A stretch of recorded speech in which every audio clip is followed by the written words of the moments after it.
me!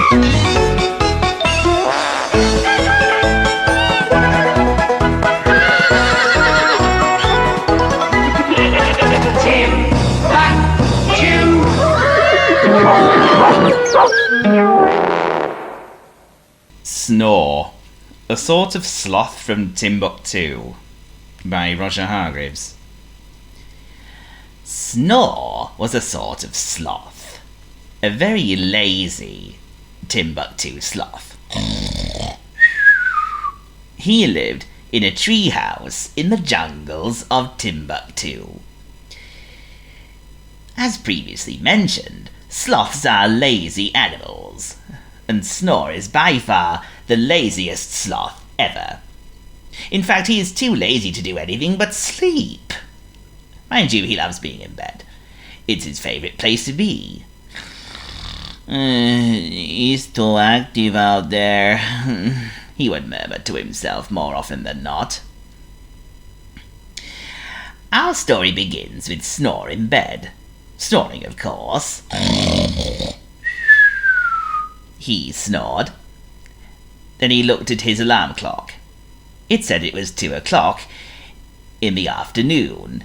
Aye, he grumbled, and went back to bed. You may not know it, but Snore somehow woke up an hour earlier than intended. An hour passed, and Snore looked at his alarm clock again. This time it said it was 3 o'clock in the afternoon. Me gusta, much better, he said, and got out of bed. He trudged into his kitchen, yawning. He sat down at his table and looked all around.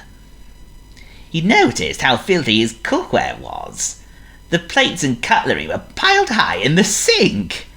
His collection of purple top hats were lying about next to the washing machine.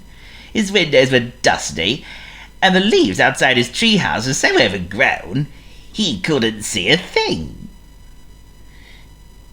I cannot live like this, thought Snore to himself. I need someone to help me. Snore thought long. He may be too lazy to do anything but sleep, and he couldn't stand doing anything productive. But as lazy as he was, he knew that something had to be done about it. He couldn't eat off filthy plates and drink from filthy glasses.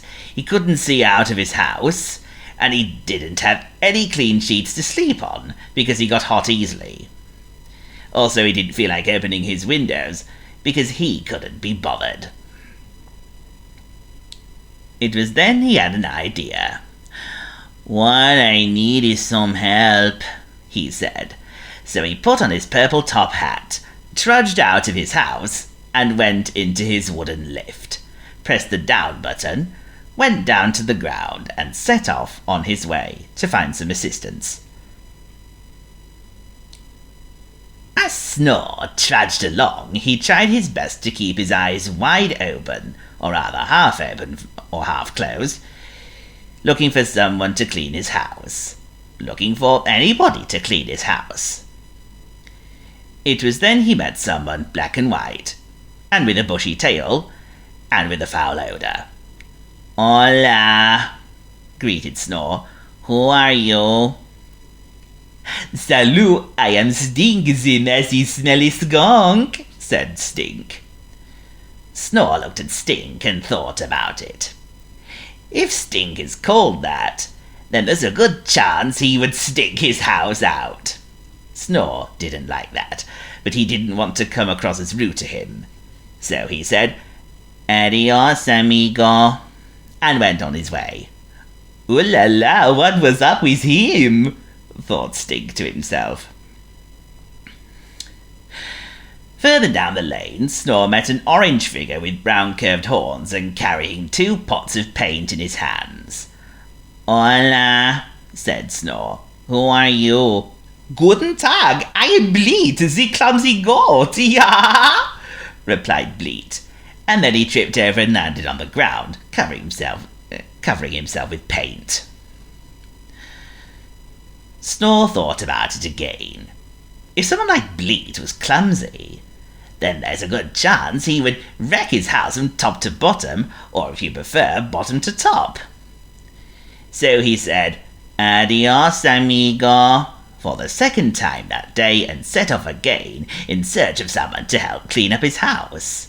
"Why do I even bother?" grumbled Bleat, lying in the puddles of paint. That afternoon, Snore met lots of animals from Timbuctoo. But for one reason or another, none of them felt suitable for the job of cleaning his house up. He met Peck, the silly woodpecker who was taking his pet caterpillar for a walk. Or is that a crawl? Anyway, he was too silly.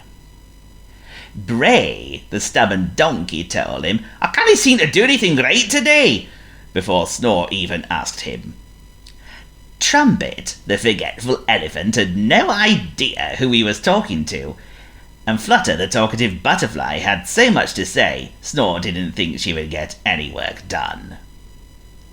So he set off home, muttering and grumbling under his breath. By the time Snore got home, it was early evening and he was exhausted. He had never walked so far in all his life. Aye, I'm never gonna get my house cleaned up," he thought miserably. It was then he met someone he hadn't seen before. "Hola," he sighed. "What's your name?" I'm Glisten," said that someone. Snore was absolutely over the moon when he heard this. "Muy bueno," he cheered. "You can help clean up mi casa, my house." If only Snore would have known that he was wrong, much like that person who referred to himself as Glisten. In fact, there is no such person as Glisten who lives on Timbuctoo. And Glisten made such a huge mess of Snore's treehouse. Can you guess who Glisten really was? If you said Stomp, a sort of mammoth, then you're right. "They didn't do a good job of it?" he asked. Snore couldn't believe his eyes. "Ay caramba!" he gasped and fainted. All of which goes to show, it serves Snore right for being so lazy.